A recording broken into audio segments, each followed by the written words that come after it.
Yeah, welcome all to the Kenyatta University 14th Disability Awareness Day. Karibuni sana nyote katika sherehe za 14 za Chuo Kikuu cha Kenyatta za kuwajumuisha watu kuhusu mambo ya uwezekano. The program will start anytime. We are just waiting for the guest on the high table and our Vice Chancellor, Professor P.K. Wainaina. And when they enter the hall, tunaanza mara moja.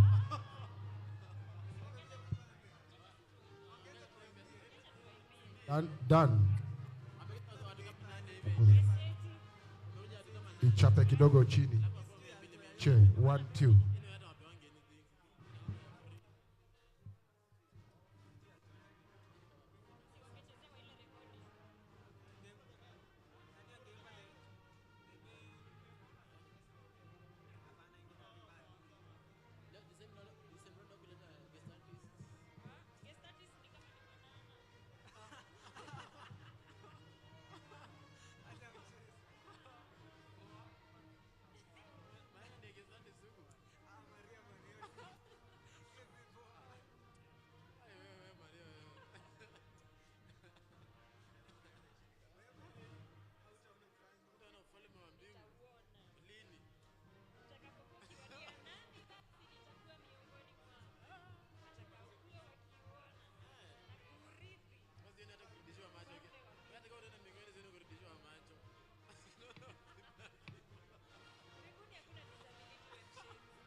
Mr. Kennedy Okongo Odhiambo, if you are here, raise your hand.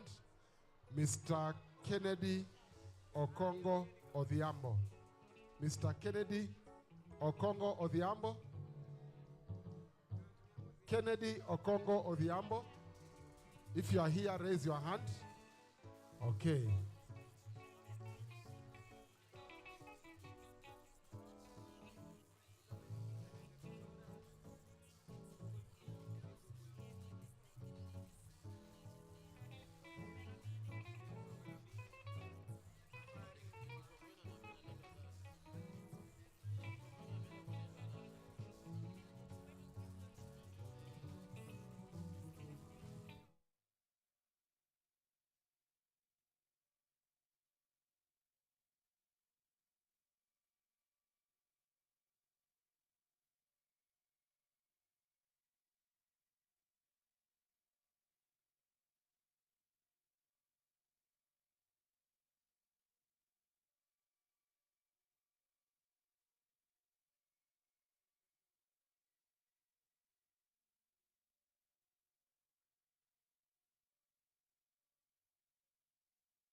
Lucia, Lucia, Lucia, hizo nini nasikia, hadi kuna maboi wanajaribu kukukatia, na pia kuna vile unawavutia, ulikuja na mimi wanataka kunigeuzia. Lucia, is there another man in your life? You can't tell me stop wasting my time. Ukitaka kwangu ni lazima udecide, ukitaka kwangu ni lazima uwe man. Lucy, kalongolongo yako ya uongo, unataka wengi ama tukuite chongo, msichana murembo na nichanganya ubongo. I say Lucy, I love you, lakini kama tuko wengi tusilazimishe penzi. Lucy, I love you, lakini kama tuko wengi don't force it. Niko na mipango, kama unaweza kuwezi weke kando, tu kila kitu nimeona double, nikipewa yangu unapewa yako. Okay, wewe ndo mpango, maswali zako zote weka kando, usijali baby mimi nitakuhandle, mimi kijana noma toka Estelando. Okay, usininyime samosa, ukitaka sosa nitakupa mpaka sosa, kwani kukupenda mimi najua si makosa, nikikupenda mimi najua sijakosa. Baby love, usininyime samosa, ukitaka sosa nitakupa mpaka sosa, kwani kukupenda mimi najua si makosa, nikikupenda mimi najua sija. Listen, I say you call me your monster, call me your gangster, wanna marry you, tell them to call me Belcaster. Hit us some in clusters, no bigger duster, nona tukazuru como Ross Madagascar. Unataka bibi twende slow ama faster, unataka ipi sema dini sama Alaska. Whenever you cross you make me feel kind of faster, ikiwa na wewe kali kona first class. Lucy, I love you, lakini kama tuko wengi tusilazimishe penzi. Lucy, I love you, lakini kama tuko wengi don't force it. Ade mtoto mudogo amevangoloba sema mtoto mudogo amevangoloba. Yeah, mtoto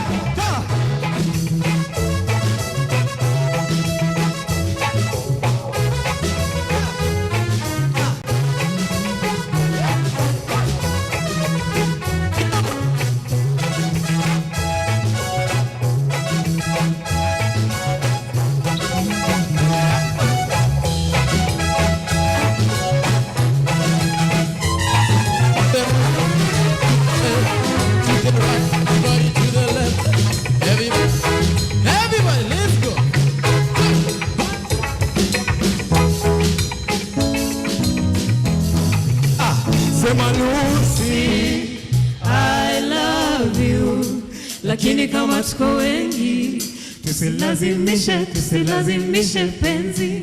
Lucy, I love you, lakini kama tuko wengi don't force it.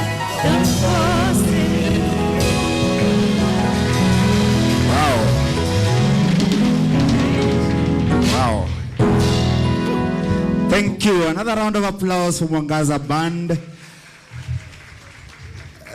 As I told you, this is a hub of talent, and this band is based on the Department of Music and Dance in Kenyatta University.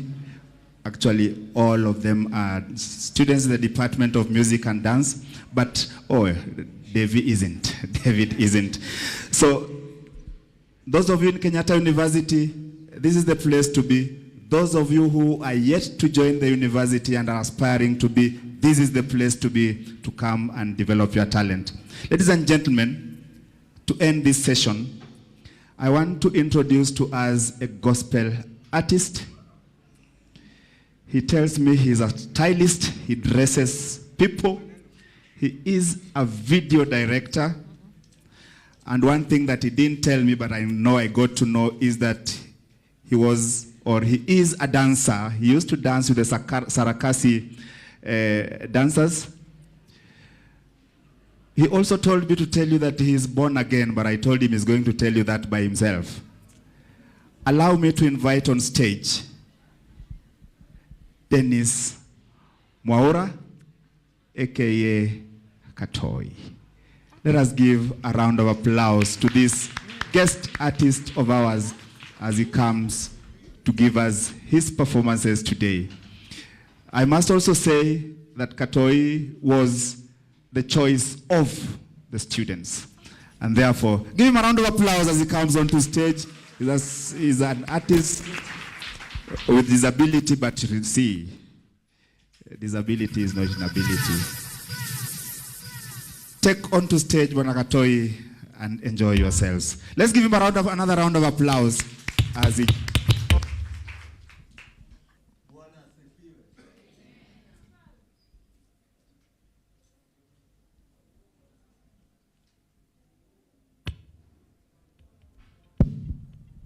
Bwana asifiwe. Bwana asifiwe tena. Buka unaniona eka mkono moja namna hii. Nataka uambie mwenye ako kando yako unakaa poa, lakini mimi nakaa poa kukuliko. Mko fiti? Mko fiti? Mko poa? Say Jesus. Say Jesus. Say Jesus. Say Jesus.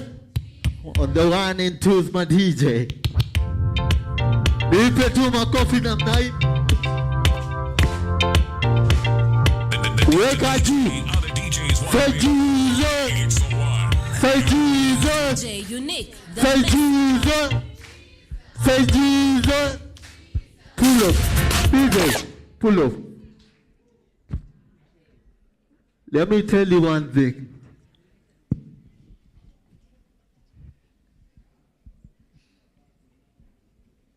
Some people don't care if you are disabled or not. Sawa. Bwana asifiwe.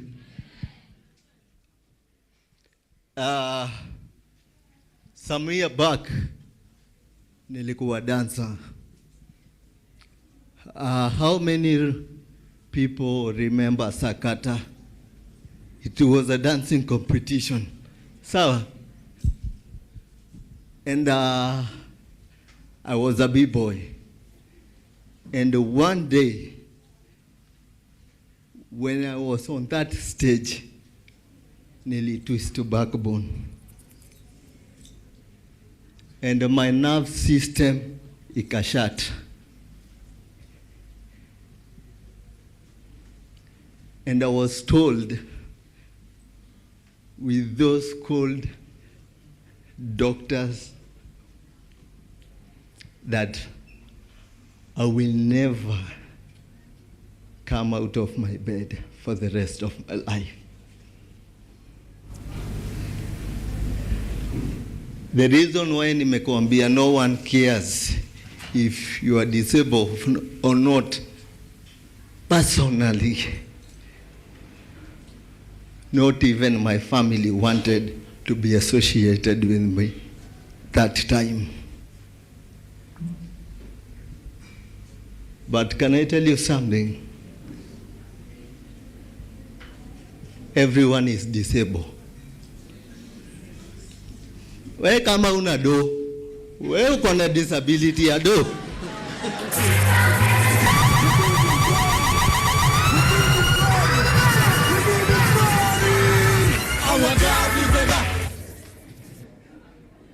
Ni ukweli ama ni uongo? Kama uko single uko na disability ya?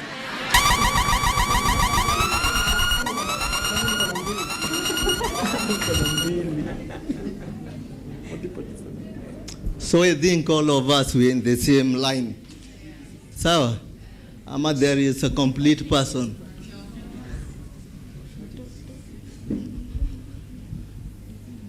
If you don't have parents, you have a disability.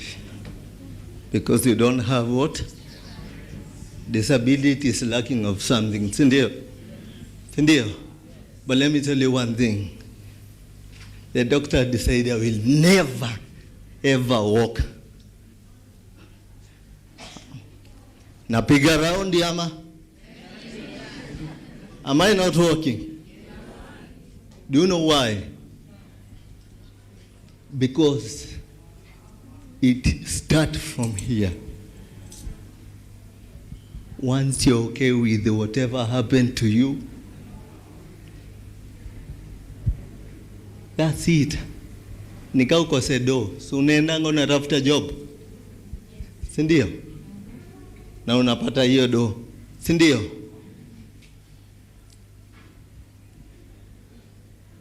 Let me tell you, the same family that never wanted to be associated with me, nilisomesha sistangu nikiwa kwa hii condition.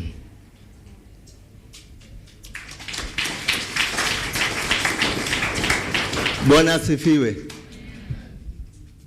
Nikiwa wapi? Right now. Wangapi wanawachigi Bambika on Citizen? You know DJ Gigi? I dress DJ Gigi. Bwana asifiwe. Wangapi wanaona NTV crossover? You know DJ Sun? I'm the one who dresses DJ Sun. Bwana asifiwe. Goja. Nataka wale watu wako hapa kwa wanasema wako na disability and they are thinking that is the end of it all. Nataka apate hii kitu. Right now, I'm a director at KTN. Show inaitwa Gospel Full 100. Right now, I'm a director at Triple PTV. Show inaitwa Gospel 10, host inaitwa Movie. Ukisikia hiyo show utasikia wamesema jina Katoi mali. Hata ukiwatch hii Sunday, next Sunday hiyo ingine utasikia. Sawa? Do you know why? Mimi nilirefuse kukuwa disable. I'm not. Bwana asifiwe. Okay, wewe unaona niko na disability. Mimi naona sina. So Kenya unaona imati ni Kenya mimi najua.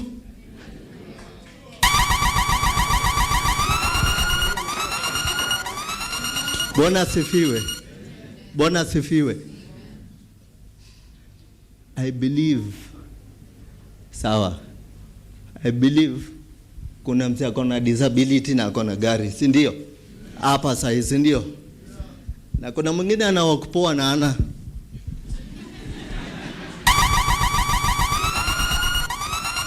Between those two, nani akona disability noma?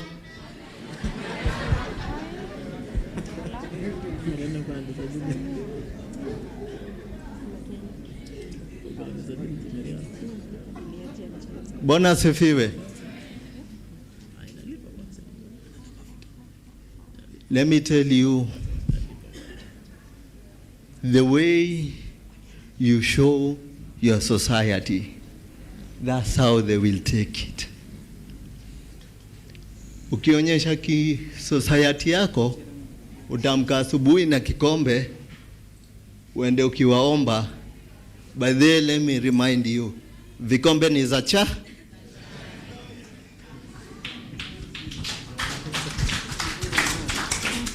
Bwana asifiwe. Right now, mamangu anaweza nikola niambie ni aje, nimekwama. Ati nime? Na kona kila sawa? Na nitamkwamu because ile mentality yenye ama ile kitu ni memshow.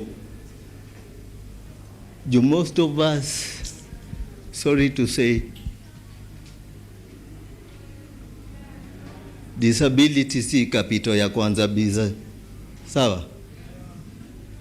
Ati you want to be given today and tomorrow and the next day and forever. Come on guys. Inaweza kweli? Inaweza kweli?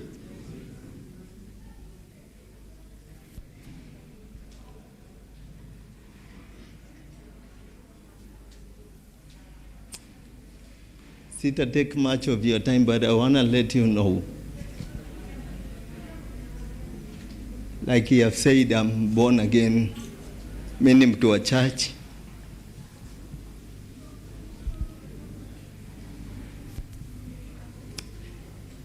There is nothing like disability before the eyes of God.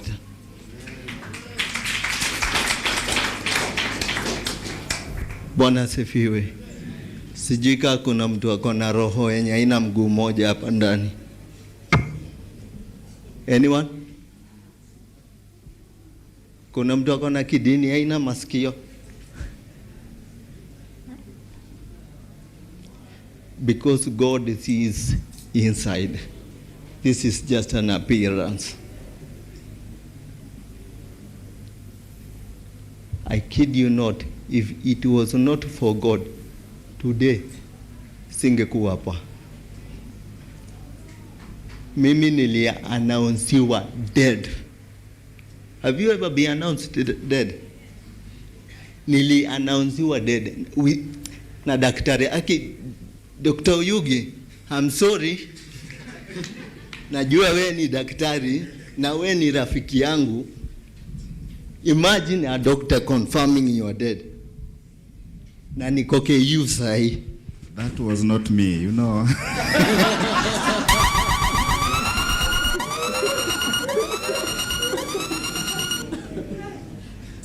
What I'm trying to say is, it doesn't matter what people say about you.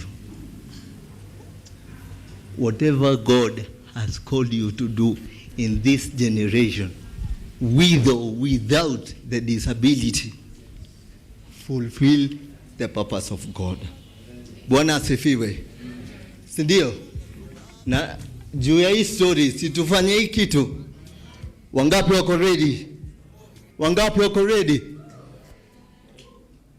Bana, simu mwamke hata tupige hii kitu pamoja. Sindio? Hii ngoma inaitwa Yule, inasema love ya God ni ile today, tomorrow and forever. Ni the same love. Bwana asifiwe. My DJ from the top. Makofi pole pole.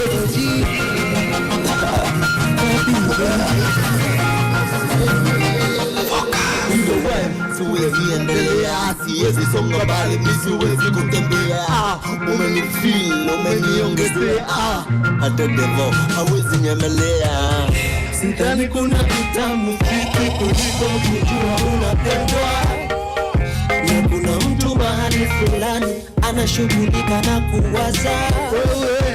Urafiki wake ni wa dhati, tena yeye si mnafichi. Yeye hawezi kuseti eti akuuze kwa shilingi. Urafiki wake ni wa dhati, tena yeye si mnafiki. Yeye hawezi kuseti eti akuuze kwa shilingi dhati.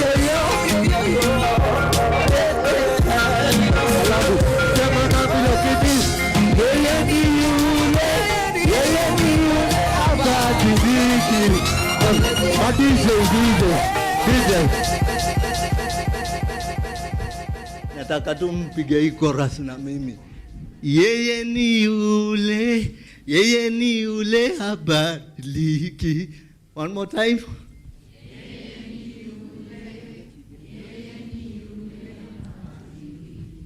Mapenzi yake yale habadilishi.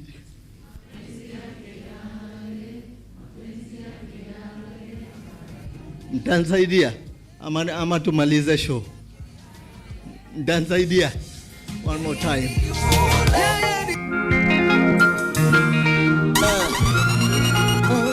Makofi ya juu. DJ Unique. Siwezi endelea, siwezi songa pale, siwezi kutembea. Umenifeel, umeniongezea, hata devo hawezi nyemelea. Sidhani kuna utamu fiti kuliko kujua unapendwa. Na kuna mtu mahali fulani anashughulika na kuwaza.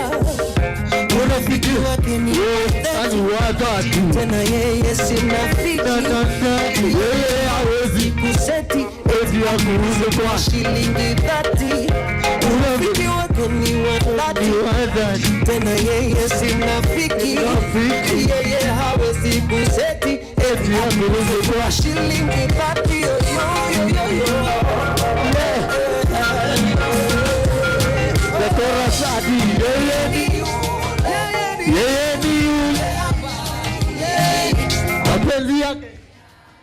Mapenzi yake yale. One more time, say habadiliki, say mapenzi yake.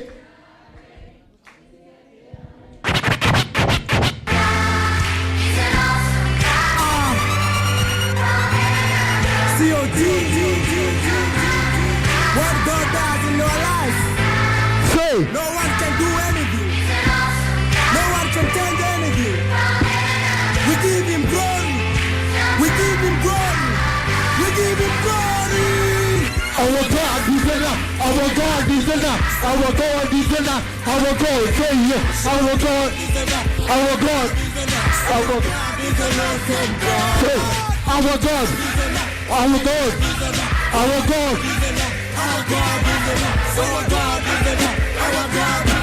our God. Kila njia umepitia kwa life, ulifundisha kwa the right way. Of course, tulirudisha play school, hakuna kuharakisha. Na mimi huyo boss, kama rudisha ndio hali, maisha nimekaribu, nafaa kupumzika. Nikadidunia pesa kaongezeka, si life ni mshwari, hakuna kuboeka.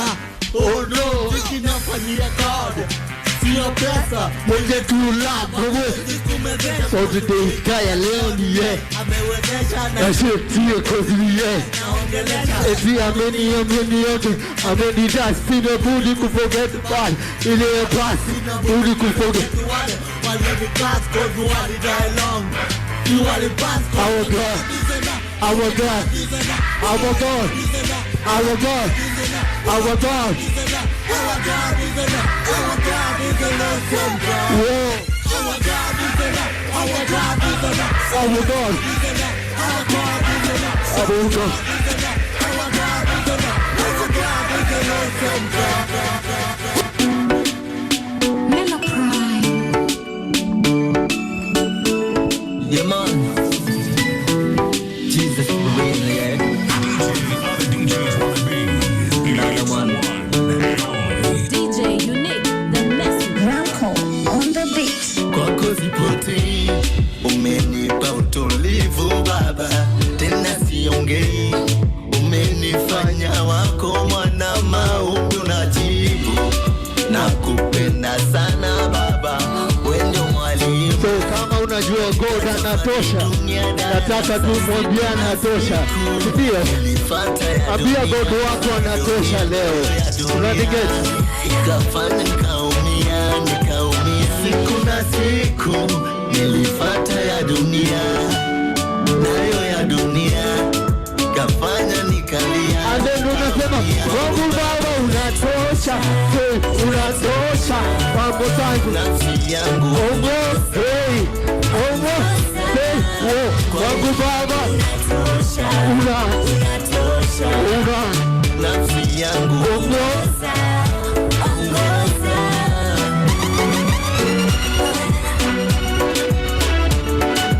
From Nairobi, Kenya.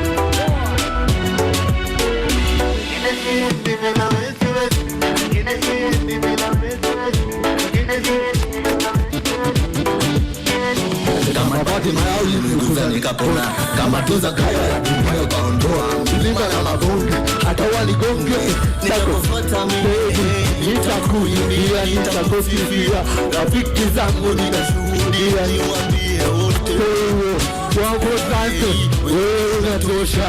Ulisema hakuna jambo lote linalokushinda, hata yegi hey unaleta mo baby tikatiza Vita vyangu vyote Baba utapigana, unajua nitashinda.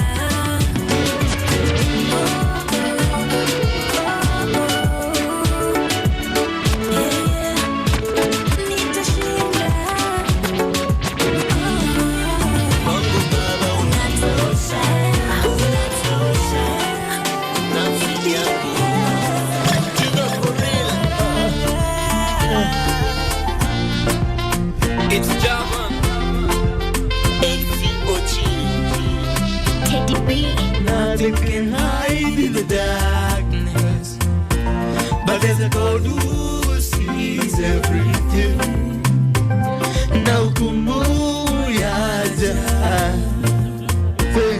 kwa vitendo utahukumiwa. Karada, karada, karada, karada, karada, karada, wase. Karada, karada, karada, karada, karada, wase. Focus. Unasikiza nani wewe? Nasikiza Mungu, maisha yangu. Nasikiza Mungu, Unasikiza nani wewe? nasikiza Mungu, Wewe maisha yangu. Nasikiza Mungu. Chewe, maneno ya watu yanakuweka chini kwa nini? Maneno ya wanadamu yanakuvunja moyo kwa nini wewe? Tufani inapovuma unamuita nani wewe? Yani kwa mambo madogo unapigia wote simu wewe. Achana na Google na Facebook, soma neno la Mungu. Achana na Google na Facebook, soma neno lina suluhisho. Makofi tukimaliza tu. Nipe tu makofi ya juu. Unasikiza nani wewe? Sema nasikiza Mungu, maisha yangu. Nasikiza Mungu, unasikiza nani wewe? Nasikiza Mungu, maisha yangu. Nasikiza Mungu. Ndani unayosikia ni sauti ya giza na kupeza njia, wacha bana na ya dunia anarejesha. Ameninua mbali wake alisema sitatoboa, akanena upya juu yangu Baba nitasikia. Na kama mwana lazima nijue sauti ya Baba maishani mwangu, na kama mwana lazima nijue sauti ya Bwana maisha akisema ndio. Ladies and gentlemen, a round of applause for Dennis Mwaura Alliance. Bwana wabariki sana. Another round of applause for this amazing gospel artist. Ladies and gentlemen, Katoi ni msumbufu kweli. He really can be on you. And this he must be a very good preacher. Babusa, I'm telling you, if you took time with Katoi, tomorrow you'll be saying, Bwana asifiwe. Can you try it? I now see why Katoi was the choice of the students. He's a very loving, easy to relate with person. Somebody may think we've been friends for long. Actually, we've met this morning. We've been talking almost daily, but we've met this morning, and a very lovely person. Thank you very much. And Mike, can he dance? Hey. Dennis, well done. And we just pray that whatever mission you are in all those areas in which you're encouraging people, may you just go on and on and on. What I've learned today is that all of us are disabled. I'm looking for mine, and I think I've seen more than one disabilities already. How many have you seen in yourself? Thank you very much, and thank you so much, Chief Guest, for allowing us to take this moment to entertain you, and for all of you for giving us this audience. Another round of applause for DJ Unique. That is the guy who works with Katoi. Karibu sana. Back to Bwana Babusa. Thank you so much. Let's give a big hand to Dr. Oyugi and his team, especially Katoi. Another applause for Katoi. Asante sana. Chief Guest and our Vice Chancellor, now it's my pleasure to welcome Dr. Ann Hinga, Board Chairperson, Directorate of Disability Services, Kenyatta University, to give her welcoming remarks. Tumpigie makofi akija kuongea. Let's give a big hand for the chairperson. Karibu sana. Thank you, Dr. Babusa. Our chief guest, Miss Mercy Gishunge. Our guest artist, COG Katoi. Professor Caroline Thorua, DVC Rio, representing our VC. Professor Grace Bunyi, Registrar Corporate Affairs. Dr. Mbogwa Wamungai, Director DODS, that's Directorate of Disability Services, sorry. Mr. Kennedy Odhiambo, CEO, Riziki Sauce. He's been our partner this year. Members of management and Senate present, my colleagues from KU, Mr. Abdi Mohammed, Chairperson, KU Students with Disability Association, Mr. George Nyaosi, Representative Congress Special Needs, Mr. KU Disability, Alan Mwangi, Anne Nekesa, Miss KU Disability, our students from KU. We also have students from Joytown and Reverend Mohoro schools, all invited guests. Good morning. Welcome to Kenyatta University and our 14th Disability Awareness Day, whose theme is Inclusive Education for Economic Success. This theme is in line with the United Nations recognition that the world is veering off the Sustainable Goals 2030.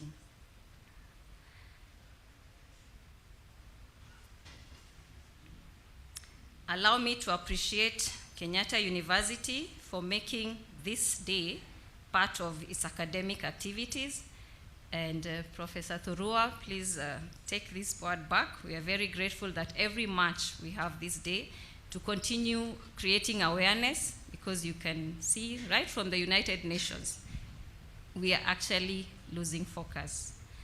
A special thank you to our chief guest for the day, Ms. Mary Gishunge, board member, National Council for People with Disabilities.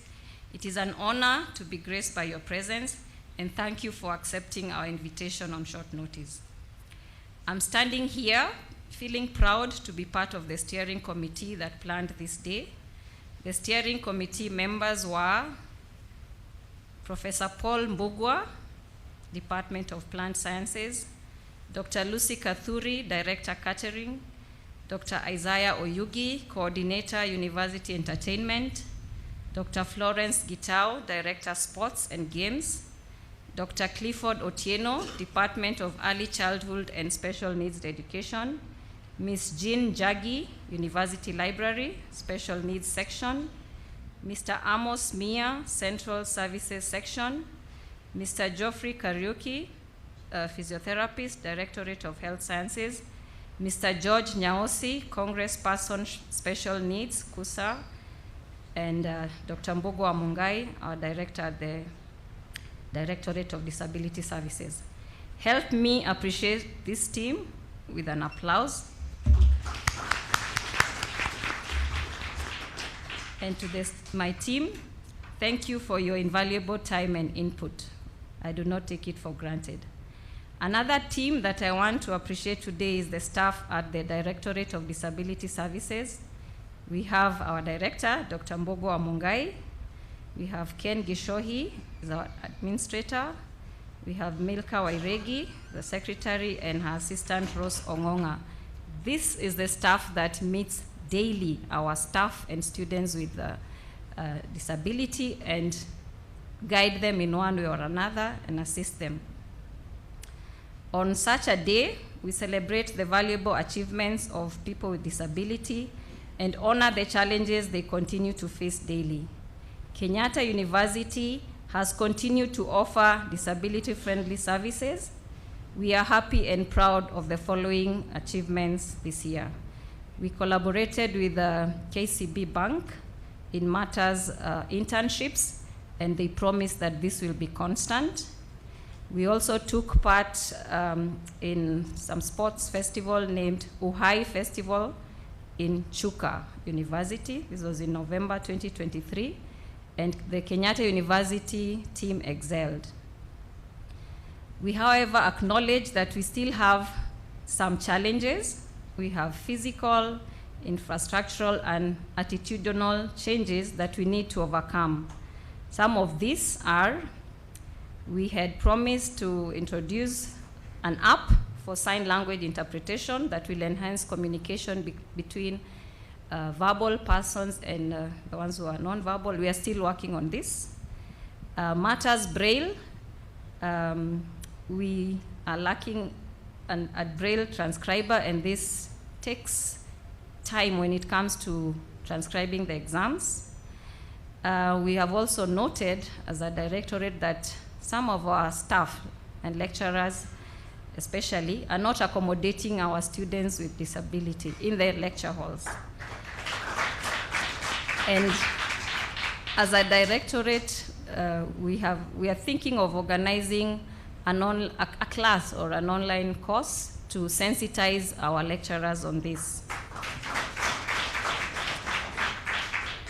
We also want to monitor the shuttle services, so these are in plan. As I conclude, allow me to paraphrase what Judith Hoyman, the disability rights champion who passed on last year, March, she said something like this: disability is not a tragedy, but it becomes a tragedy when we don't accommodate these persons with disabilities in all aspects of life. And just to confirm what COG Katoi said, we are all disabled. This is a club awaiting you and I. So if we make the world better for our PWDs, then we'll also have a better life. Thank you for listening to me, and enjoy the day. Thank you. Let's give another round of applause for the board chairperson. Chief guest, now I wish to welcome Mr. George Nyaosi, the representative Congress Special Needs, KUSA, Kenyatta University. Let's give her a hand, tumpigie makofi, akija kuongea. Our chief guest, Madam Mercy, board member of the National Council, People Living with Disabilities, the VC, Professor Wanaina, DVC Academics, Washegi Wanjoi, Professor, represented by DVC Research, Professor Thoruo, the board chairperson of Directorate of Disabilities, Dr. Hinga, the CEO, Riziki, the Director of Disability Services, Dr. Paul, Dr. Oyugi from the Music Department, and our distinguished guests, that is the students that are adhered to our invitations. The mainstream student present, those are the volunteers that actually assisted us in mobilizing or creating awareness in Kenyatta University, and the chairperson of Kenyatta University Disability Student Association, that is Mr. Abdi. Ladies and gentlemen, good morning. I think it's still good morning, yeah? Good morning.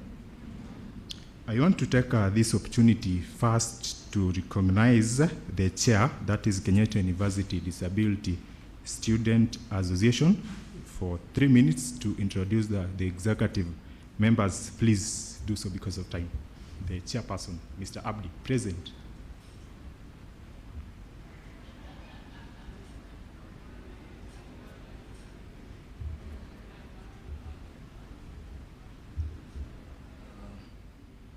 Our chief guest, DVC admin, all protocol observed.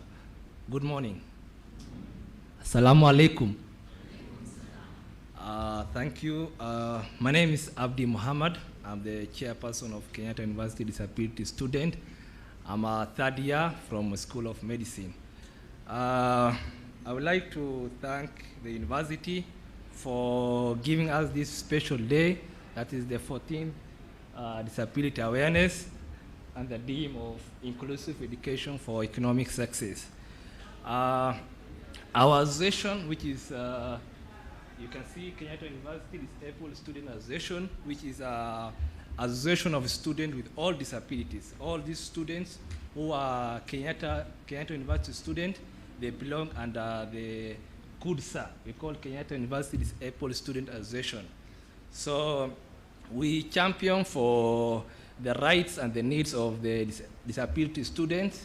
We also advocate for policies, inclusion policies, that will benefit the student with disability in Kenyatta University. So I would like to introduce my team of leaders who I work with in this association. Please, if you are our leaders who are in the gathering, please come forward. Please, the vice chair, all the executive and the committees, please. So our chief guests, I want to give opportunity to introduce themselves, and also just a few to say one or two things. So I will start with the vice chairperson.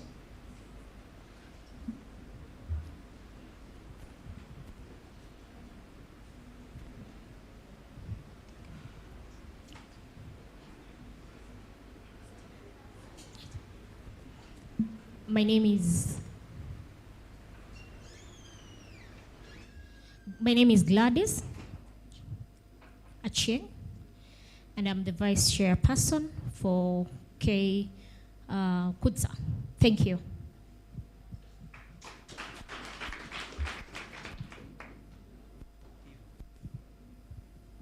Amjambo. Kwa majina ni Brown Machoka na mimi ndio para sports games captain Kenyatta University. Ningependa kuchukua fursa hii kidogo tu kuwashukuru kwa kutupea hii fursa kama sisi wenye disability, na tarehe 23 tutakuwa na sports day yenye itakuwa hapa shule, na ningeomba wote mkuje mjionee zile michezo ambayo tuko nayo. Ya mwisho ningeomba tu Madam DVC kuwa ningeomba wanafunzi wote washirikishwe katika hii awareness day, kwa sababu ukipaka kama leo kuna classes zinaendelea, lakini hata si wote tuko hapa, si wote. Kuna wenye hawajakuja juu kuna classes na hao wanafunzi wengine pia wa disability wanapitia changamoto mingi sana, kama vile hawa wenye hawaoni visually impaired. Utapata mmoja anapita na anakanyaga mwingine, yani huu mwenye wa mainstream sasa anakuambia wewe kipofu utumii macho yako vizuri, just use your brain. Yani ajui kama huyo pia ni mwanafunzi mwenzake mwenye kitu amekosa ni macho pekee yake, lakini is very much ako sawa kabisa, lakini ni macho ni amekosa.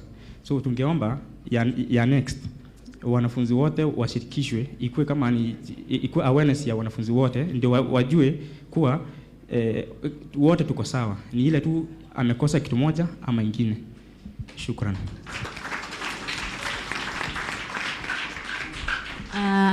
All protocol observed.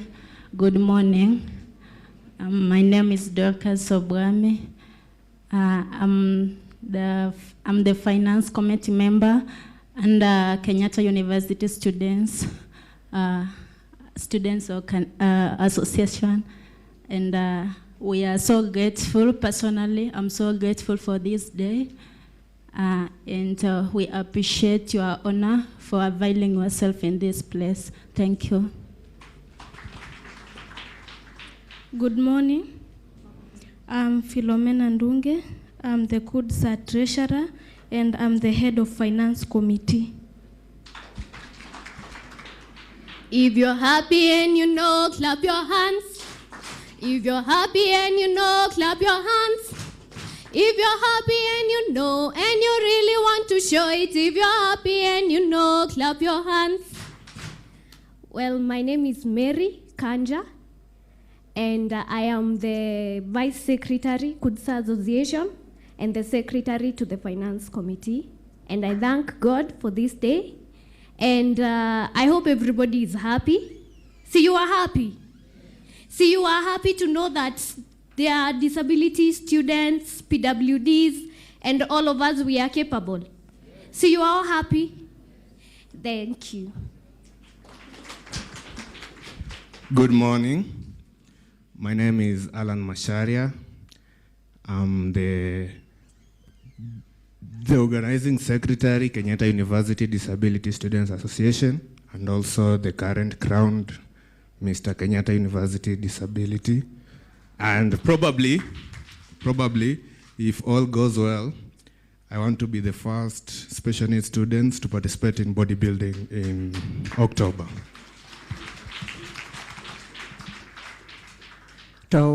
To our guests present, fellow students, good morning. God is good all the time. Thank you. I'm Nelson Elisha, the secretary to Kenyatta University Disability Students Association. I thank God for this day. The only observation I've made is that tumeshinda hii room, si ndio? So I think the committees have observed, and in next event, I will see us there at amphitheater where everyone will be there and attend such event. Sio ni poa? Juu wengine wamekaa nje na wengi pia walikuwa wanakuja, nyumba imejaa, wanaenda. I think committees have observed that. Thank you. Second thing that I can say is that I was excited when we were walking ile procession from PML coming, and students were observing us. So I think we are here with the DVC, and she has also observed that they might even extend it to a 3-day activity so that all students may enjoy with us. Sio ni poa?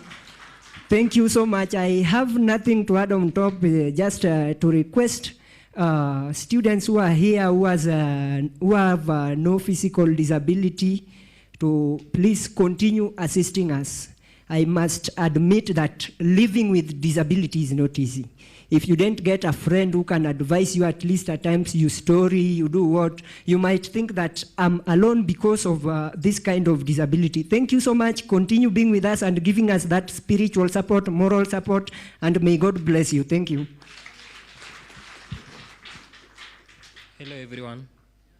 I'm Aristol Ochieng, Finance Committee, Goods Association. Thank you for all leaders. I will request them to have their seats, please. So finally, I want to thank the Kenyatta University, the management, for including persons with disability. As the chairperson, I can say like 75% of Kenyatta University is inclusive. So can we give a clap?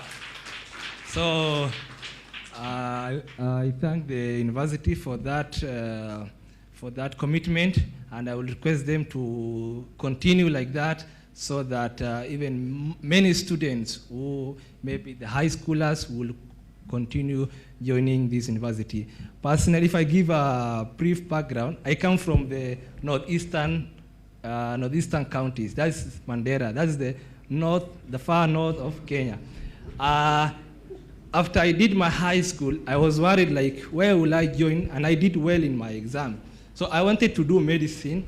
And the second thing I was thinking was that if I go to, mostly we are isolated, we are marginalized. You see, we are the northern east of Kenya. So we have that mentality that if you go to other side of Kenya, you will not be welcome, you will not be, because of all the situation in our area. But once, after I joined Kenyatta University, I find a family where they welcomed me and they give me a room to enjoy. And I really appreciate Kenyatta University disability student. Even they elected me as their chairperson. So thank you very much. Thank you, the university, and I appreciate a lot. I will give back to George Nyausi, the Congress. Thank you.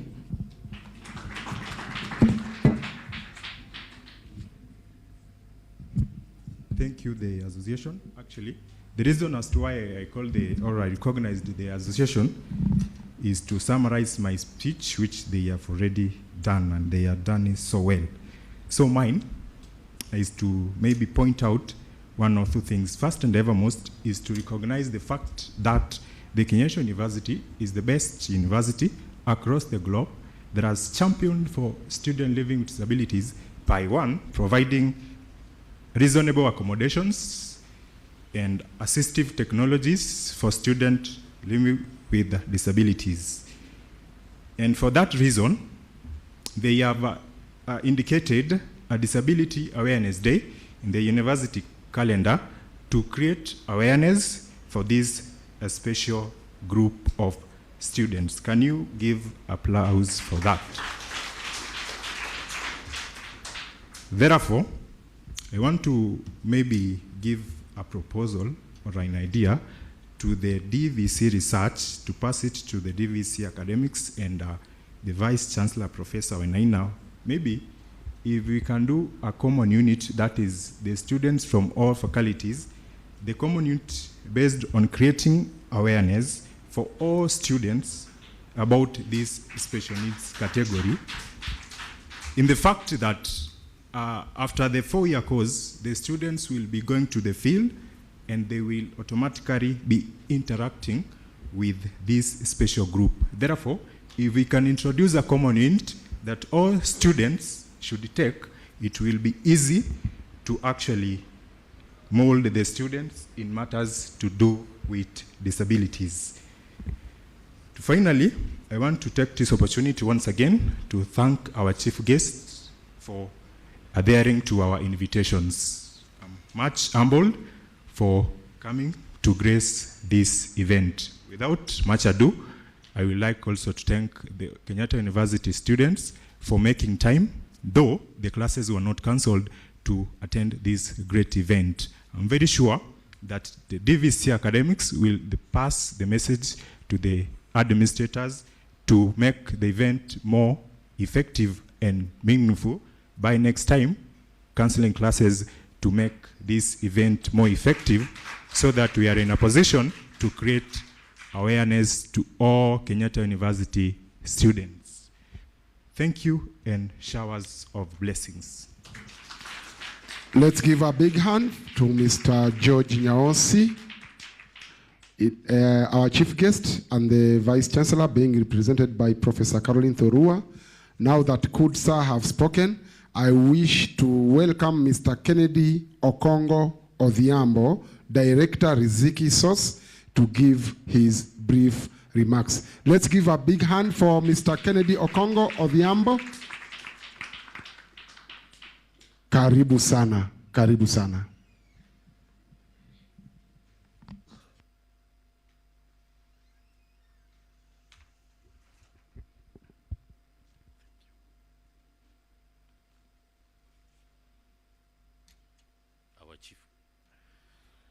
Is it working? Our chief guest, Madam Mercy, DVC, Dr. Mbugwa, everybody else, all protocols observed. Good afternoon. Or is it morning still? Good morning. I'm very happy and privileged to stand before this audience to help in celebrating the day marked by the University Disability Awareness Day. And the most important thing is that not the first one, but the 14th one. Tunasemaje? The 14th one. What does that indicate about the university? They have celebrated it many other times before. And I also stand here to confess that I've worked with other universities as well. And I think when it comes to this, KU is on top there. I'm here as a staff of Riziki Source. Riziki Source is a social enterprise promoting the employment of persons with disabilities. Reading from the theme here, inclusive education for economic success. You are coming to school to learn so that in future something happens in your life, isn't it? That's why you are here, isn't it? I'm happy to witness persons with disabilities having talents here. Katoi, the gentleman and the lady here, the owner of the band, alisema anaitwa nani? Yes, I love the way you are enjoying it without seeing it. I love it. My only plea is do something around your visibility. We would like a situation where what you are doing here, we get to meet it all over. Umeitwa Mombasa, umeitwa Kisumu, Safaricom wakilaunch kitu, umeitwa wewe, and then you act also to mentor others to also take up to the entertainment industry. There are opportunities for persons with disabilities outside here. If you package yourself well, you'll be able to go places. And part of what I call packaging oneself is marketing your own abilities, not disabilities. Are we together there? Marketing your abilities and not disabilities. Disability will help you where it is clear that you have the abilities. You don't have to say, I'm this, help me. Just say what you can do. Then at the back of the other person's mind who is evaluating you, will be able to say, oh, with all these capacities, despite the condition, we are going for this guy. Are you getting me? That is the truth, and it is based on the experience I've had and the interactions I've had with employers and with persons with disabilities themselves. There are cases where somebody will come and say, mbona mkuniita interview na mimi ni mlemavu? That is wrong. Statement itaweza kuwa mbona amunge ni shortlist ni demonstrate vile nitafanya hiyo kazi. Are you seeing the difference? One will show that maybe you are somebody will also be taking advantage of something. But one will also show somebody interested in demonstrating their abilities. Are we getting that? Rizikisos will continue to partner with Kenyatta University to ensure that disability matters get that prominence that is deserved. The student was alluded to something that maybe a common cause of awareness would be interested in discussing that and provide the awareness necessary. If it is a well-structured program, we can come in and provide our services. We can think of projects together with the university, map out donors who will be able to fund initiatives here. We can approach them jointly, can forward proposals to them, and probably, you never know what will likely to come out. We'll just have, we may be lucky to get people who are willing to support us and develop the university further to ensure that the 75% becomes even 90, 95, or even 100 in the best case scenario. We have a database of persons with disabilities who are trained in different fields.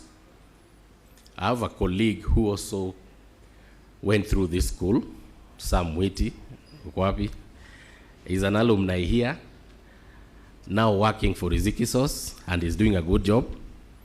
Liaise with him, can help you to get into that database. We post jobs there, we lobby for opportunities, and occasionally we can get to fund people with scholarship.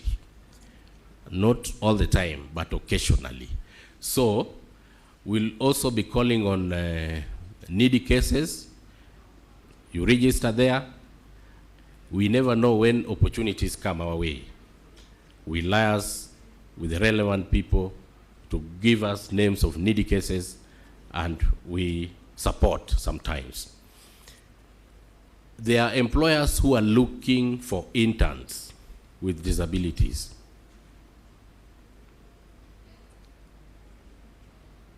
Davis and Shatcliffe, every quarter, they must take a person with disability as an intern, and it is paid internship, 1,500 daily for a person with disability. Liars, with Samuel Mwiti there for details, will be able to facilitate that. You may be many than the number they would be able to accommodate. But if you take one, the other one can wait for next time, and so on and so forth. Tunaelewana vizuri?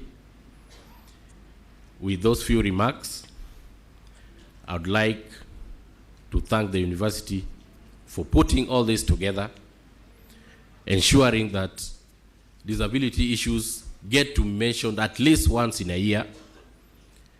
But I would concur with some of the suggestions that have been made here, that find a way of integrating all the other students into this day so that it would be more impactful in terms of spreading awareness. Because this awareness we are talking about will only be meaningful if those who are not aware get to be aware.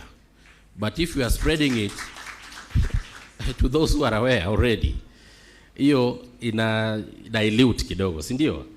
So it needs to reach to those who are less aware. You don't preach to the converted already. We get those who are yet to convert. Thank you very much, and may God bless all of us. Let's give a round of applause to Mr. Kennedy Okongo Odhiambo. Asante sana, Director Riziki Sauce. Chief guest and our Vice Chancellor, now I wish to welcome Dr. Mbugua Mungai, Director Disability Services, Kenyatta University, to give brief remarks. Tumpigie makofi Director akija kwenye jukwaa. Welcome Director. Asante, habari zenu. Najua mnataka kwenda kwa chakula kwa sababu inaelekea lunch hour. Yangu yatakuwa mafupi mno. Before you go, I have only 2 lessons to impart. Kwa sababu mimi ni mwalimu hapa. Itakuwa haikubaliki mwalimu ambaye atakuja na hataleta fundisho moja ama mbili, si ndio? First, a warm welcome to the schools that came from outside, Reverend Mohoro and Joytown Secondary. Wako wapi Reverend Mohoro? Reverend Mohoro School? Wako wapi? Wamekuja nyuma ni. Okay, karibuni, karibuni. Na Joytown wako wapi? Kamboi School, yes. And do we have Joytown as well? Yes, we have at least 3 schools that attended who honored our invitations. And I'm very specific to these 3 high schools, three high schools for a very specific reason. Mkihitimu kwenda chuo kikuu, itabidi mfikirie vile mnaenda kufanya chuo kikuu. Abdi amesema na George amesisitiza KU ni chuo kikuu kizuri ambacho kinafuatilia mahitaji ya wanafunzi walio na ulemavu wa aina mbalimbali. Lakini we cannot have an inclusive education system kama hakuna wanafunzi. Akina Abdi watagraduate, George watagraduate, akina Faith naona wataenda. Naona Kamau Wilson aligraduate na akaenda. Sam Mwiti alikuja na akaenda. We need more people to keep coming. And here is why. The needs that we had when we were students here, I was a student here about 35 years ago. They were very different from the needs you have, right? Some of the disabilities that you have, mimi sikuwa naziona zimehusishwa hapa wakati ule. So we need to keep understanding the landscape of disability so that we offer more inclusive education at the university level. So msipokuja, sisi tutalala pale tuseme, tushamaliza kazi yetu. Hapana, tunataka mje ndio mtusaidie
Are you an aspiring media practitioner, a graduate, or you just want to advance your skills in television production?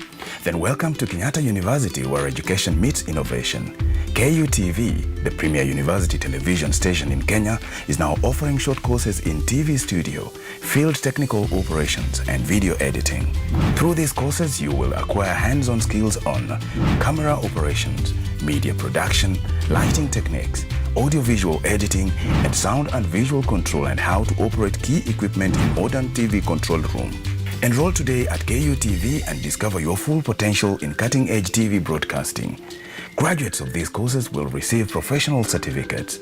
For more information, visit our offices at KUTV Studios or call us on 020-870-4252 or 020-870-4255 or SMS us on 0739-110-544. KUTV, a new experience.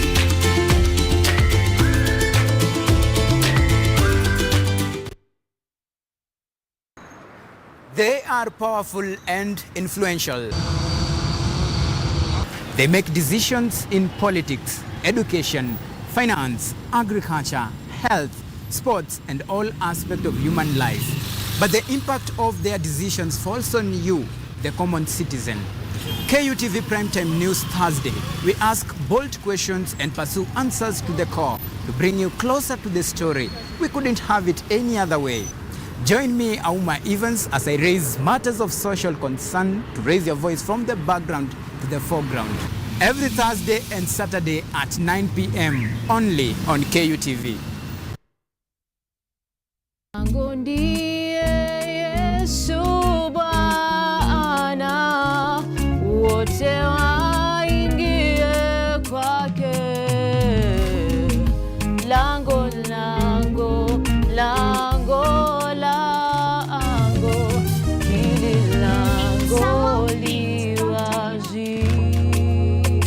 Right here for your sake. Now, today we are going to talk about the beginning of a fall. But not just a fall, it is a fall never to recover. If you spend your time sleeping, na tumesema while you are drunk, your senses are sleeping. Bwana Yesu asifiwe. How are you doing today? I'm well in the Lord. I hope you are well in the Lord. First of all, I'd like to thank our Father in heaven. They say broken things can't be fixed, right? But that's a lie. Genesis chapter 3 verses 8. That evening they heard the Lord God walking in the garden, and they hid from him among the trees. But the Lord God called to the man, "Where are you?" For God so loved the world that he gave his only begotten Son, that whomever believes in him should not perish but have everlasting life. Catch me right here only on KUTV every single Sunday.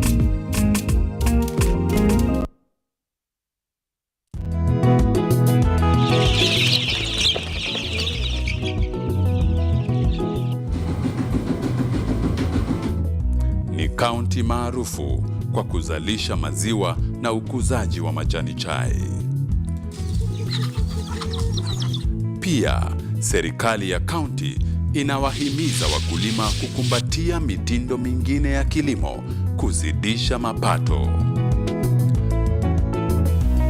Kama kuna kikundi moja inafanya biashara ya kuuza kuku, hao pia tumewafadhili kuwafunza jinsi ya kuhandle zile kuku, kwa sababu wanaleta kwa wingi.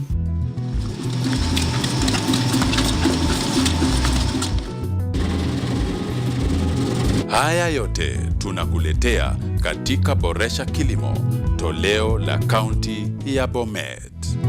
Kilimo ni nguzo kubwa kwa ujenzi wa taifa. Are you an aspiring media practitioner, a graduate, or you just want to advance your skills in television production? Then welcome to Kenyatta University, where education meets innovation. KUTV, the premier university television station in Kenya, is now offering short courses in TV studio, field technical operations, and video editing. Through these courses, you will acquire hands-on skills on camera operations, media production, lighting techniques, audio-visual editing, and sound and visual control, and how to operate key equipment in modern TV control room. Enroll today at KUTV and discover your...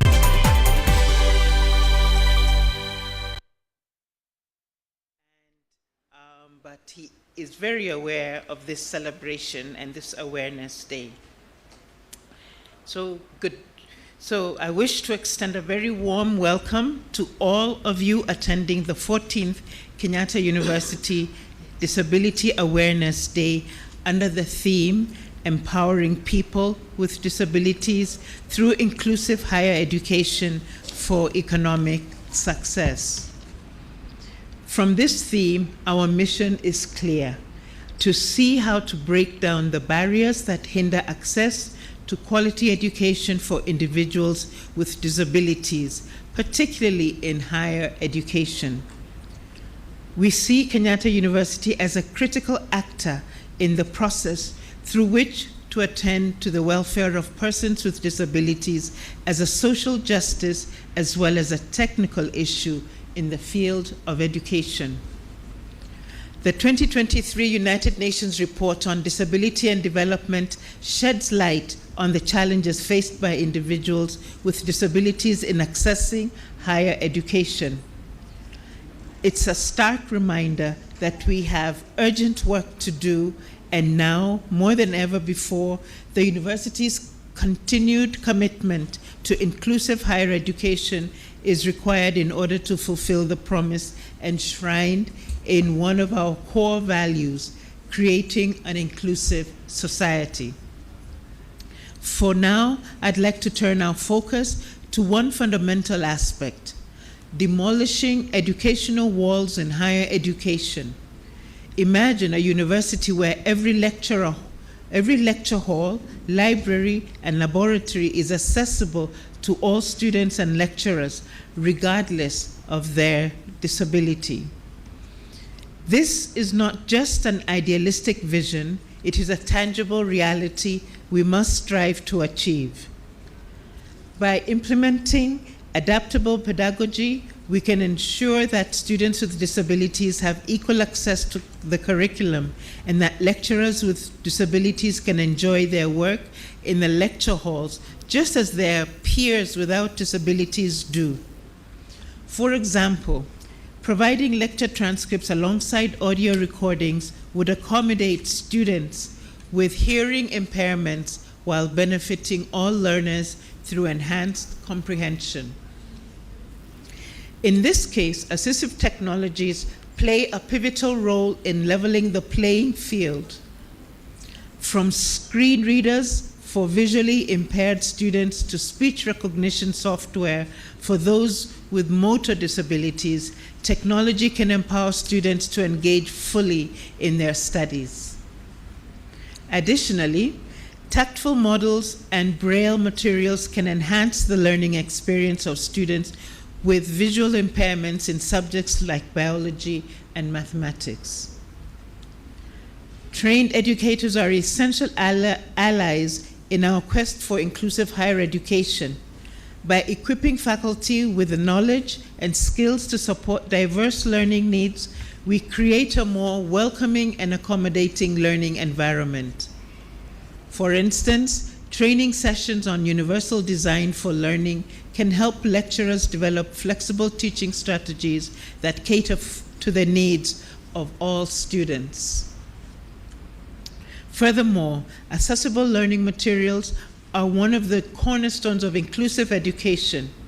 From textbooks in alternative formats to captioned videos, these resources ensure that every student can actively participate at all stages of their education. As a university, by investing as we have in the production and distribution of accessible learning materials, we demonstrate our commitment to inclusivity in the pursuit of academic excellence. At Kenyatta University, we believe in providing the best training to all our students. Our students with disabilities are exposed to the same training offered to everyone else, and this makes it possible for them to excel everywhere they go to work. At the job market level, it is necessary for employers to proactively create supportive work environments, as is required by the different UN and ILO protocols and in line with different Sustainable Development Goals as a means to ensuring that persons with disabilities are enabled to actively participate and contribute to society's socio-economic and political processes. Our chief guest, Ms. Mercy Mugure, is a good example of how people with disabilities can bring their skills to bear upon critical social and national issues. She has been extensively involved in diversity and inclusion effort at Safaricom, which has the largest component of staff with disabilities among private sector actors in Kenya. We applaud your contribution in this specific area, as well as the broader field of disability rights advocacy. Let us give a round of applause to our chief guest. As we gather here today, let us reaffirm our dedication to demolishing educational walls in higher education. By embracing inclusive practices and providing the necessary support, we can create a learning environment where every student can thrive. Thank you for your commitment to this important cause. Asante sana and enjoy the rest of the day. It is now my pleasure to invite our chief guest, Mrs. Mercy Mugure. Welcome.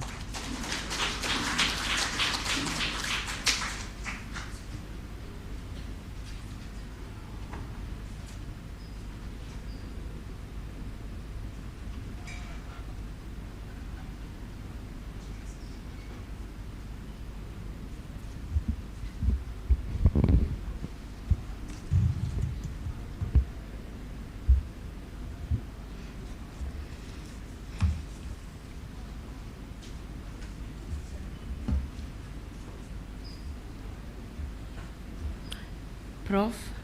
Caroline, thank you so much. Professor Grace, my friend Professor Bogwa, Dr. Bogwa, Dr. Ann, all protocols observed. Good afternoon, everyone. I am so privileged to come back to KU, where I call home. And just before I give my speech, I want to say a special thank you, seeing Professor Bogwa is a very good friend of mine. Way after I left KU, and Dr. Bogwa, who were my teachers. While I was at Kenyatta University, where I studied English and literature, he was my lecturer. And because he taught me English and literature, I will give my speech first as a story. Let him mark for me and tell me if part of what he taught me I'm putting in practice. So to begin with, I'll tell us a story of a young girl who grew up in some place in Meru. We all know Meru County, probably for some good reasons, all because at some point it decided to be at the national TV and discussion for some reasons. Okay, so this girl grew up, was born in a family, and for the first 10 years of her life, she didn't know what disability was. But at 10 years, she got sick, and she ended up being a person with a disability. Before then, her best hobby was climbing trees. Okay.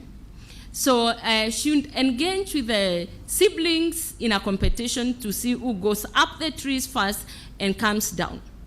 But when things went the way they went, and by the time she stayed in the hospital for like 3 months, she came back using crutches, and within a short period of time, her legs could no longer balance. And one decided to be stiff, meaning it could no longer be flexible. Please go with me. Don't miss this story. So this girl, who at some point was very vibrant, climbed trees, was using some assistive devices, could no longer do what she loved doing, And at school, where she used to attend every other day, the story had to change. We are talking about an inclusive education today. So she found herself, the maximum days she could go to school were either 2 days or miss her whole week. Why?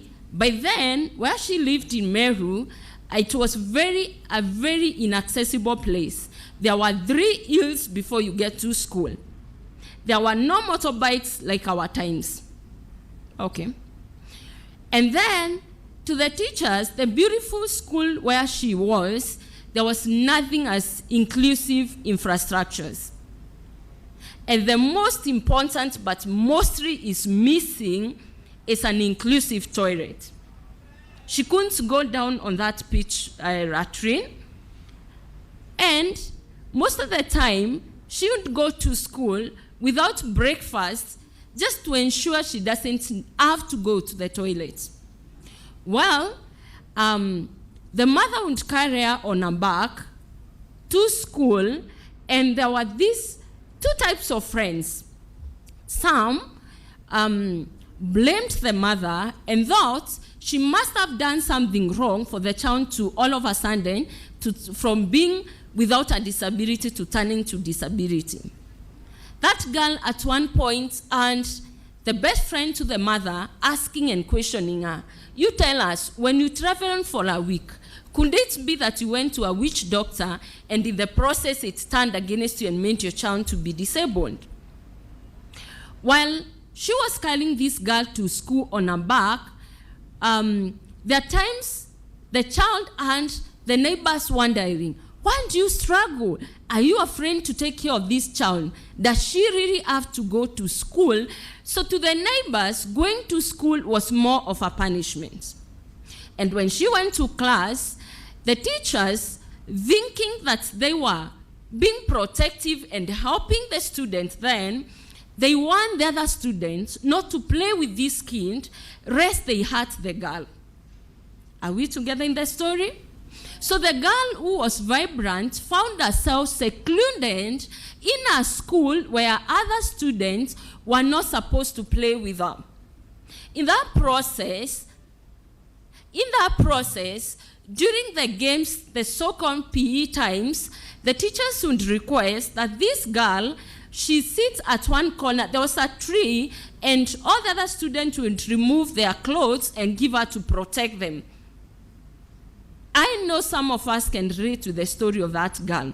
So our work during games and other activities was to guard other people's properties. She ate in that life.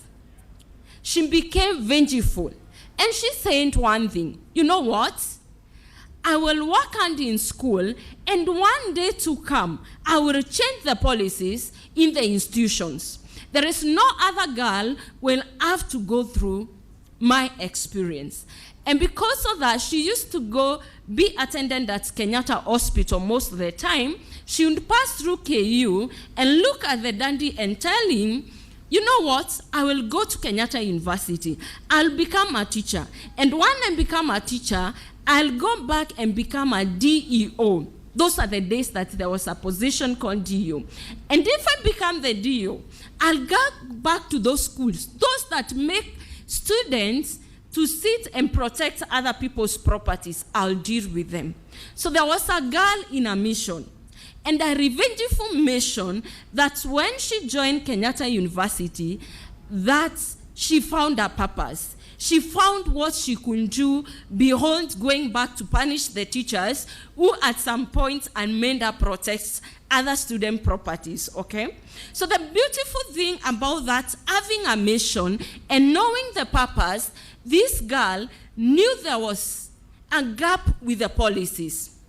That girl, when she came to Kenyatta University, and that is the girl talking to us today, Mercy Mogore, when she joined Kenyatta University in the year 2005, by 2006, she became a member of the KUNSA that we saw here. I love your mission and vision. She served as the, now I, that girl, Mercy Mogore, started my advocacy journey at Kenyatta University. I served as the secretary of KUTV in the year 2006. 2007, I became the congressperson representing students with disabilities. And in 2008, I became the first female to be the special needs secretary representing students with disabilities in the student body. And between 2008 and 2009, I wrote the first proposal to the Senate requesting that can we have a disability awareness week. So for me being here today is a fulfillment of a dream that started from utilizing the leadership skills. Number two, when I wrote that and I was called to the Senate to justify why this was necessary. And I am so grateful, Prof, thank you so much that 14 years later, that request was put into practice, that we are still having the Disability Awareness Day. For me, this is more than fulfilling. So when I went to the Senate and said why this was necessary, of course, we began, negotiated, and I accepted their proposal that let's start with our day and let's put it in the university calendar, and along the way, we can see what it can become. I am happy that we launched, the first one I attended was in 2010, right, Prof? And since then, every other year, we have gathered here. And just to mention, and by the time I'm done with this, I'll have a message to the VC through my friend here. We have become friends already, Professor Karen, is that there is need for what you are doing. It is important. I'm happy to say, right from Kenyatta University, other universities have copied. We lead, others follow, right? You know, I'm part of Kenyatta. I am an alumni here. Other universities are picking up. They are having Disability Awareness Day. And now to speak about a few other things why we have to address the issue of the policies. Is in Kenya, we say in terms of the data, worldwide, persons with disabilities are at 16%, according to the World Health Organization data. But then, if we work with 16% and translate the population of Kenya, which is at roughly 56 million, we can confidently say, my calculation tells me, we have approximately 8-point-something% of persons with disability in this country. Okay? However, the data that we have for 2019 puts us as 1-point-something, which has been disputed, and soon we will have a new survey to confirm how many persons with disabilities that we need to budget for, that the national government and the county government need to put budget, because unless we have the correct data, then we cannot put the right budget for the issues that affect persons with disabilities.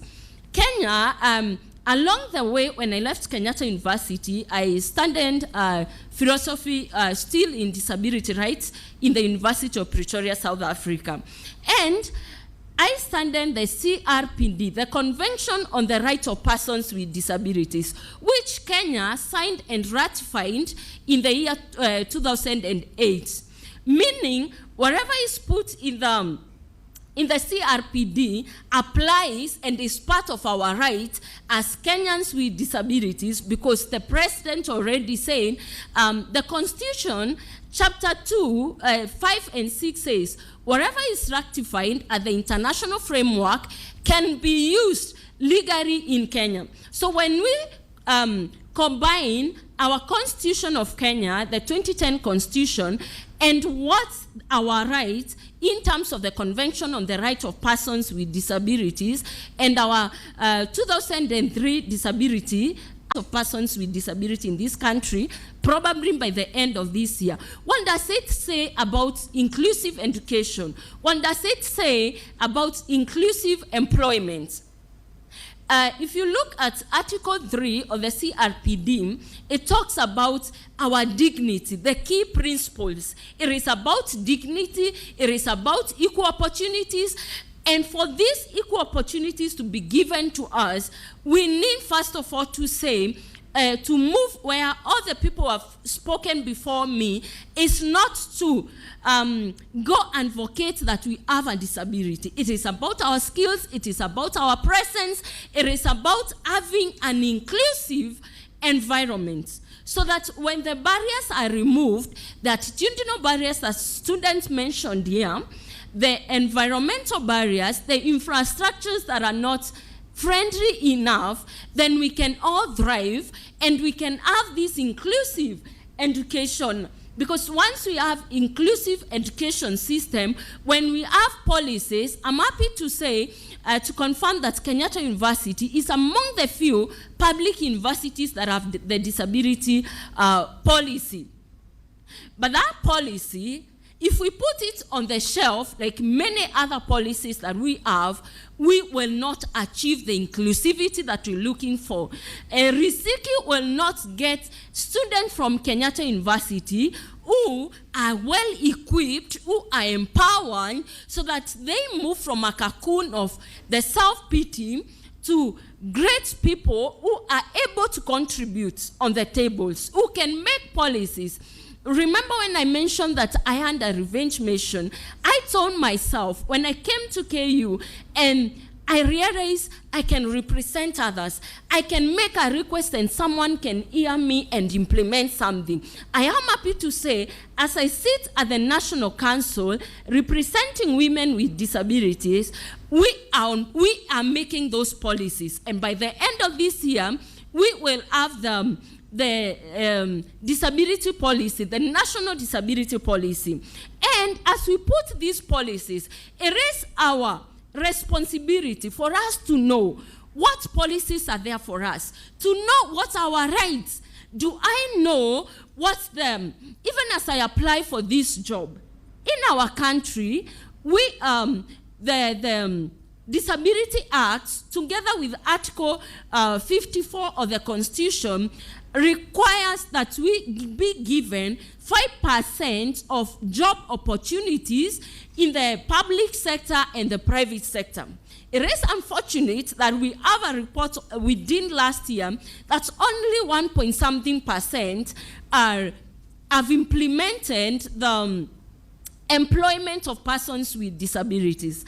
But every other day, I go to meetings, I work with stakeholders, I attend the Global Disability Summit, and most of the stakeholders were asking, where are those people you're saying are qualified? It was mentioned that I work at Safaricom, and I can confidently say, and those who are coming from the Reverend Muhoro School and the Joytown, remember 2 months ago, I told the students when the National Council was launching the mentorship program, where we want to go back to tell our students, don't be like Mercy. Not all of us are supposed to be teachers. You can be anything you dream to be. Our entertainment guest here said he did not sit on the warrior chair to say, now that I've acquired my disability, that's the end of him. He rose to the occasion. I am here talking to the students from Joytown, Reverend Muhoro, and the rest. Look beyond your disability. Find a purpose and challenge yourself. Tell yourself, Mercy today is making some policies that are directly affecting you at the National Council. But that is not enough. You're the people we want to see in the Senate. You're the people we want to be the CEO. Because once you're that CEO, wearing that shoes, you will ensure in your organization, not 5%. 90% of your employees can be people with disabilities, because you'll not be just looking at having an inclusive organization. You will also have removed all the barriers and you will go for the right skills, okay? So, as Safaricom, we are still looking. 2 weeks ago, we had an advert looking for people to apply for internship that is supposed to begin this month. We are looking for people in technology. We are asking, wherever I go, I'm reminding students with disabilities, you can be an engineer. You can be what you dream and tell yourself you can. Out there, there are jobs out there. When I was talking to Professor Grace in the morning, she's saying, we have not gotten enough application from students with disabilities or graduates with disabilities at Kenyatta University. The university is willing to employ 10% of us. But then, if all what you present is, on your CV, I have a disability, it is not enough. It is more than people are looking for other skills beyond your degree. What are you doing with your free time? What other certified skills in the markets? AI is here with us, the artificial intelligence.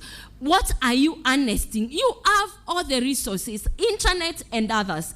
I am challenging us, the students, make best use of the time that you have here. Utilize it, make yourself marketable. As I finish my speech, I want to refer to, first of all, a message to our VC, Prof. Thank you so much that the Disability Awareness Day is still going on. The support the Directorate has been receiving is huge, because to start something and sustain it, it takes effort, it takes commitment, which you have put in place. The chairperson joining this team and whatever you're doing is amazing work. My request is, I remember that proposal we had, it and two requests to have the day and to cancel the classes. The student who stood here, I hope that document is somewhere you can trace it. The second part of that proposal, 14 years down the line, is not in place. Don't make us blame Dr. Bogwa. Kindly work with who has to work with. I promise myself, I have already invited myself for the one for next year. God help me. I will come, and the dream was to have this event, either the graduation square, a big place. Kindly, I'll be happy to see that dream come true. Prof, make that dream come true. Number two, my request is, and this one, I want to put a disclaimer, I have not asked Dr. Bogwa the budget. That is the Directorate as. I am requesting, because I have worked with so many stakeholders, I have worked with so many organizations. The budget for disability is always AOB. For my school, the university, Kenyatta University, have a good budget for disability inclusion. Let us have a conference that we can host all the universities around in terms of creating awareness on disability. It is beyond. We will not talk among ourselves. Let's lead having conferences. I studied at the University of Pretoria, and we would have conferences where the deans, the dons, and every other researcher from Africa conveys at the University of Pretoria. We already have the Directorate. We can make it Disability Center. We have the skills, we have the support of the stakeholders and every other person. At the board meetings at the National Council, I have been pushing and saying, let's work with the universities to have the common units. Students who are not talked with, resonating with the same messages. There is a lot that at Kenyatta University we can do and lead Africa in disability inclusion in the higher education. Lastly, I will tell the disability, the directorates, you have so many stakeholders out there. willing to partner with Kenyatta University. Let's work together. There is an upcoming partnership called the Kenya Disability Business, we call it KBDN, Kenya Business Disability Network. Let's host that team. Let's find ways, because there is a team. I happen to attend the meetings, and to be among the team is we have over 30 organizations, private sector, looking for to employ students and graduates with disabilities. Let's work with so many stakeholders so that even as our students, we equip them with the knowledge and they have opportunities out there, so that the stakeholders there can stop this narrative telling us we don't know where to get people with disabilities. As I end up, I'll talk about what you're doing at the National Council, and I invite all the stakeholders here. This week, we sent out a call for mentors. It is us who have gone through this. It is us who interact with students, can be able to reach out and be the mentors of students with disabilities. If disability is something you resonate with, be a mentor. Hold someone. I am lucky to say that this out there, issues have hit me hard, and I will call Daktari and share with him. I remember at one time, and I want to allow myself to be vulnerable enough to say, and this is especially to the students here. There is a time I had this huge heartbreak. It is important I talk about this because we are human first, and I always say, let's humanize disability. Let me not have any of us committing suicide just because someone somewhere thought you're not enough. We went through it, and that day when I thought I'm getting married and almost all things we undone, I was waiting for my wedding, but then my supposed in-laws decided I was not enough because of my disability. They couldn't understand. Wewe kijana umetembea huko kote na ukaleta huyu mlemavu hapa. I remember calling Prof. But when I talked to Prof, it was like, mercy, that one did not deserve you. I woke up, I wiped my tears, and I'm happy to say I am married, I am a mother. So, if someone mistreats you on the basis of disability, please don't commit suicide. Talk to someone. Okay?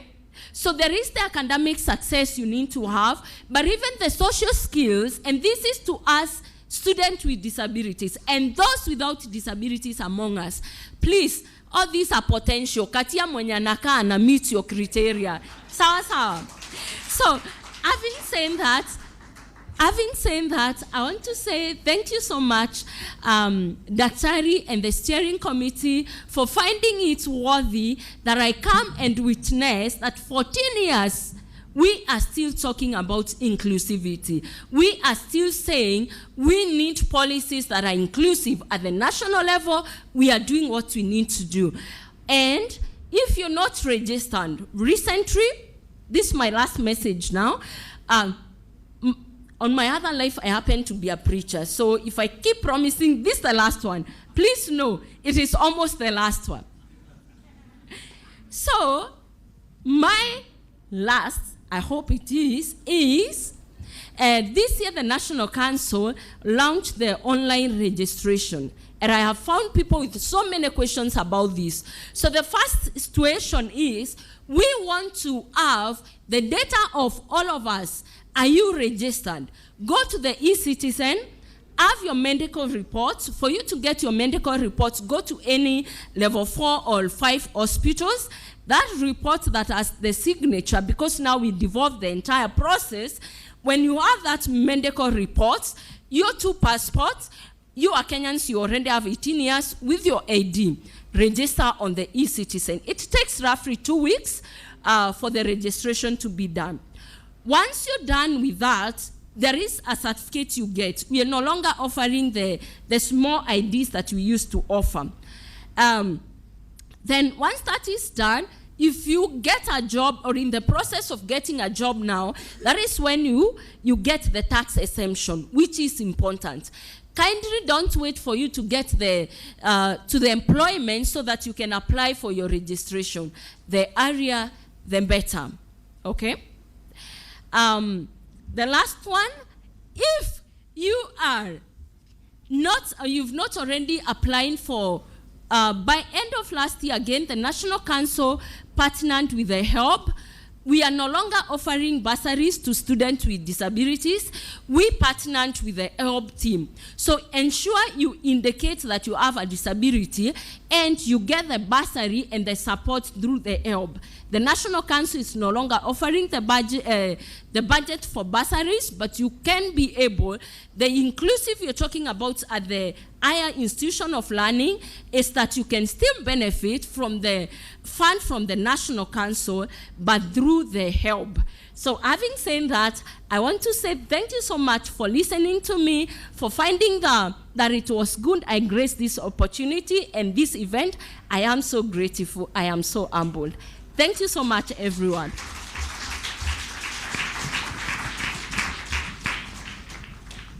What a speech. Let's give a big hand to our chief guest.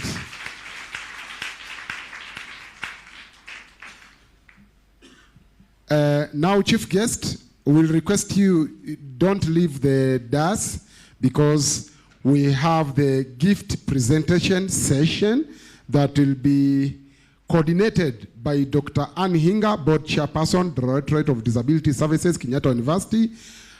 The Vice Chancellor, being represented by Professor Caroline Thorua, is there to hand over the gift to our chief guest. Let's give a big hand as our chief guest is being given a present by the Vice Chancellor, being represented by Professor Caroline Thorua, the DVC Rio.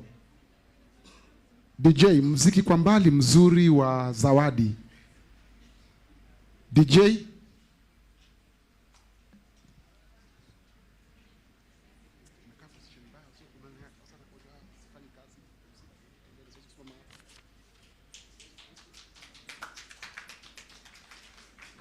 Let's give a big hand again as the chief guest is receiving the presents from Kenyatta University. Tupige makofi tena.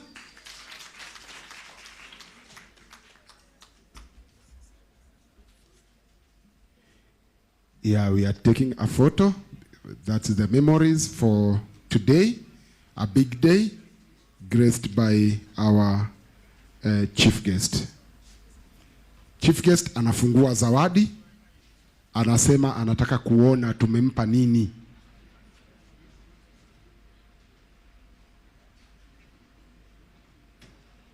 Anafungua polepole.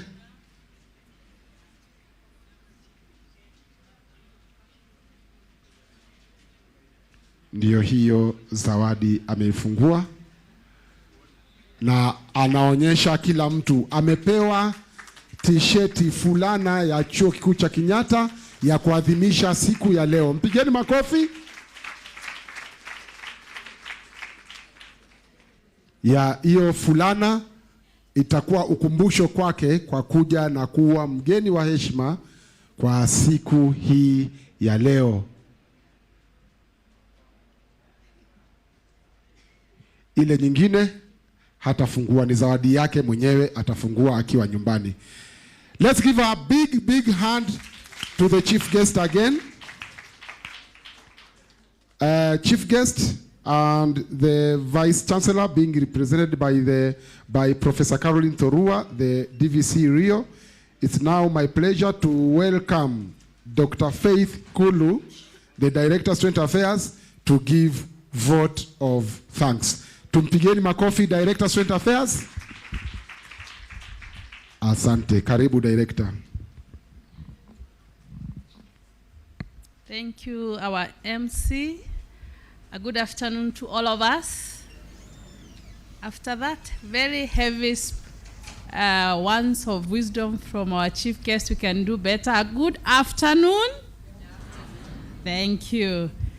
Thank you. My name is Dr. Faith Nkuru, to our chief guest, who I was the senior to here in KU, and our VC represented today here by Professor Dorua Caroline, our invited guests, Director, Disability Services, the Chair of the Board, the leadership of Kenyatta University Disability Services. It's now my singular duty and honor to move a vote of thanks this 14th Day of Disability Awareness at Kenyatta University.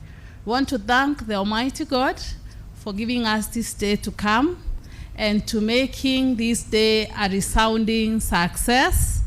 He has made it to be so. In a very special way, we want to thank our chief guest.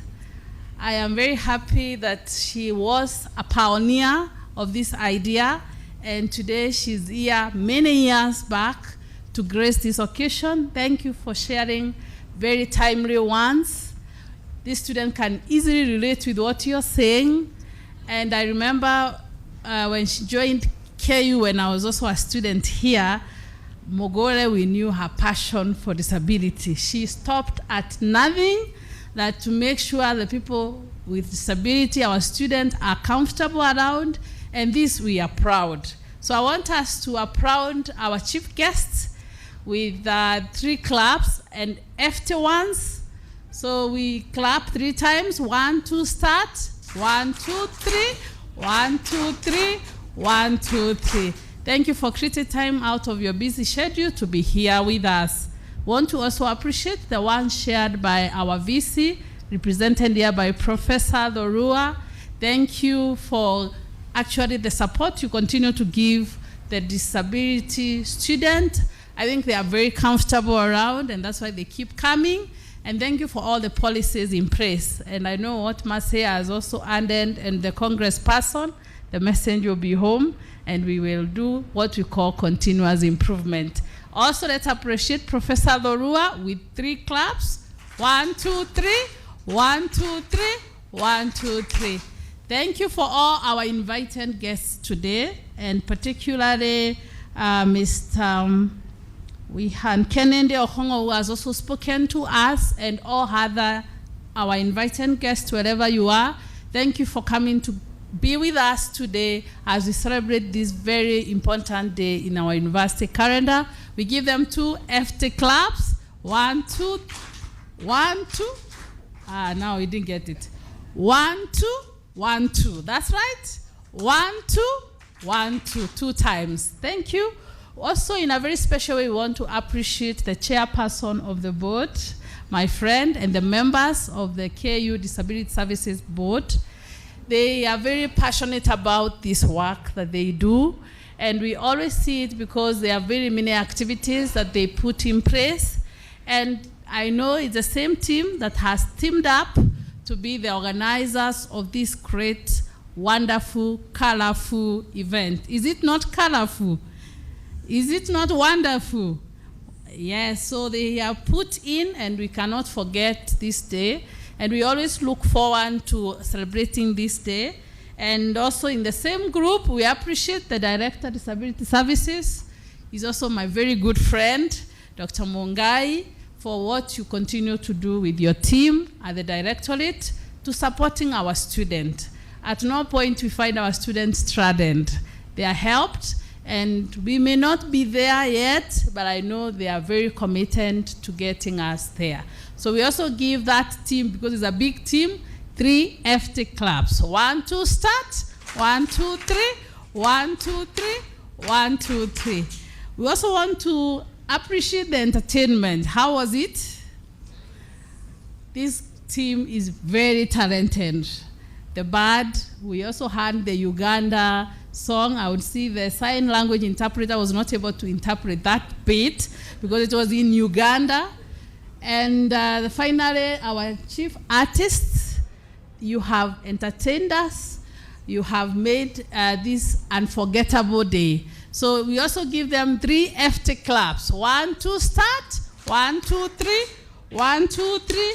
1, 2, 3. We also are supported by our able MC. We have been supported by our chaplaincy that continues to give us spiritual nourishment. Our technical team. Today we had very heavy music.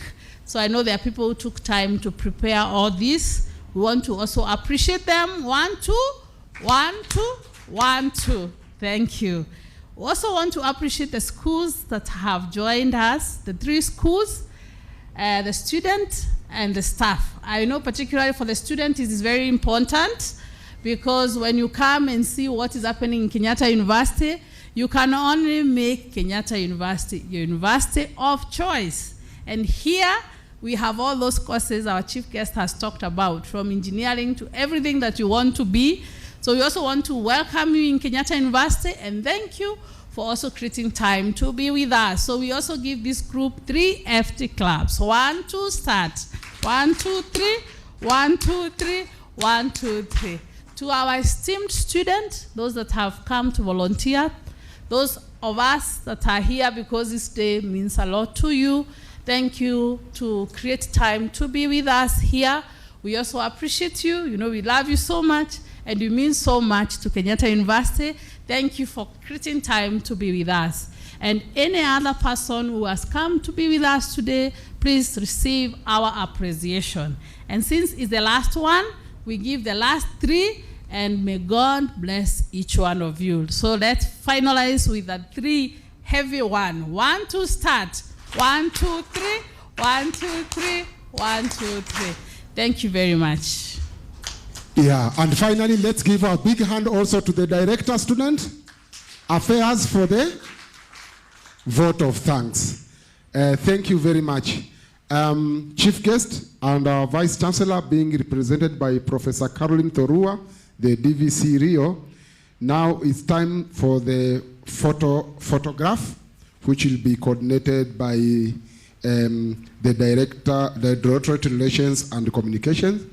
So I'll request that we all remain seated while the high table and the management plus partners and invited guests leave for the photograph, which will be at the main entrance.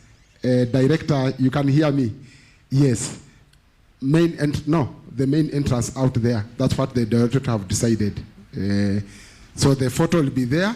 So the first photo will be the high table alone, and then the second photo will be high table plus management, partners, and invited guests. So let's all remain seated as the high table, management, partners, and invited guests leave for those first 2 photos. Then I'll guide you on the other photos. We are all taking photos here, so just remain. I'll guide you on the next photo after that. So, DJ, give us some soft music as our chief guest with the Vice Chancellor and the high table leave for the photo session. The first photo, as I said, it's high table. Then the second photo will be high table plus management plus partners. After that, we'll have the third photo, which will be high table plus students in blue. The students in blue, only those who are wearing the t-shirt. Then the fourth photo, or the third photo is high table plus students in blue plus partners.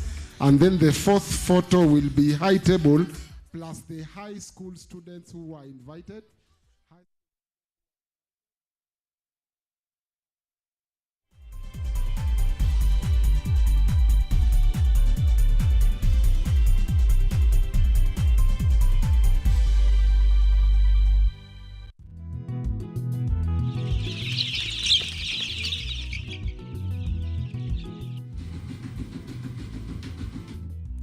Kaunti maarufu kwa kuzalisha maziwa na